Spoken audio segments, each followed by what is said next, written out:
Over মানে র উপর দিয়ে, অর্থাৎ ওভার শব্দের উপর বাংলা অর্থ হচ্ছে র উপর দিয়ে। এই ক্ষেত্রে বোঝো বিষয়টা।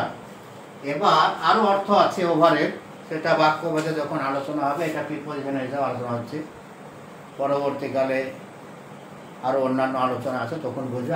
আপাতত এটা বোঝো। ওভার দিয়ে যখন বলছে, ওভার মানে র উপর দিয়ে।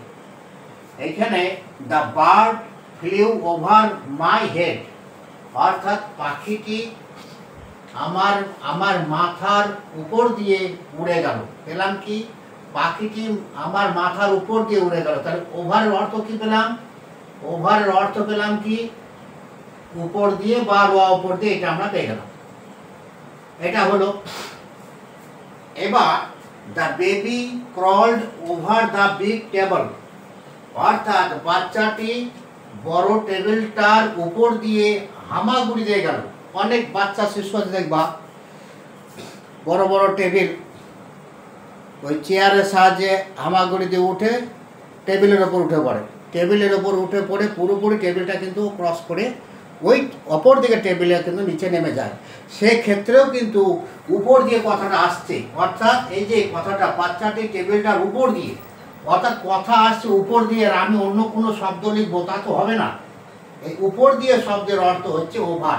তাহলে বাচ্চা শিশু যখন টেবিলে চেয়ারের সাহায্যে টেবিলে উঠলো এবং টেবিলে হামাগুড়ি দিয়ে অপর দিকের চেয়ারের সাহায্যে নেমে গেল, সে কিন্তু পুরোপুরি টেবিলটা কিন্তু উপর দিয়েই গেল। এই না যে এইখানে লাফ মারলে ওই দিকে গিয়ে পড়লো, এটা তো না, সেটা সম্ভব না। সব ক্ষেত্রেই যে তোমার উপর টাচ থাকবে আর টাচ থাকবে না, সেক্ষেত্রে তোমার ওভার ওভার হবে তা না। ওভার দিয়ে অর্থ হচ্ছে এই যে র উপর দিয়ে। আমি তো এই শব্দগুচ্ছগুলো পাচ্ছি বাক্যের মধ্যে, বাংলা বাক্যের মধ্যে শব্দগুলো পাচ্ছি, তাহলে আমি সেই ক্ষেত্রে আমি ওভার ব্যবহার করবো না। একটা বাচ্চা শিশুর ক্ষেত্রে দেখো না, একটা চেয়ারের সাহায্যে টেবিলের উপর উঠে পড়ে, আমাদের অজান্তে উঠে পড়ে, এবং অপর টেবিলের উপর দিয়ে হামাগুড়িয়ে দিয়ে যেতে যেতে অপর দিকে চেয়ারকে সাহারা করে সে কিন্তু নিচে নেমে পড়ে। সেই ক্ষেত্রে কিন্তু সেটাও কিন্তু র উপর দিয়ে হচ্ছে। অর্থাৎ র উপর দিয়ে বলবো আর আমি ওভার ব্যবহার করবো না, তাহলে ইংরাজি ভুল হবে। সেই ক্ষেত্রে কি হচ্ছে? The baby crawled over the big table.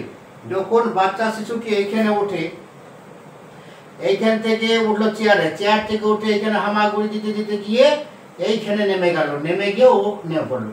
সেই ক্ষেত্রে কি হচ্ছে? পুরো টেবিলটা কিন্তু ও কিন্তু উপর দিয়ে গেল। সেই উপর দিয়ে যাওয়া শব্দের অর্থ হচ্ছে ওভার। কিন্তু কোনো সময় আমরা বলতে পারি না যে বাচ্চা শিশু এইভাবে গেল, এটা সম্ভব না। তাহলে টেবিলের উপর দিয়ে যখন যায় সে তখন হামাগুড়ি দিয়ে যায়।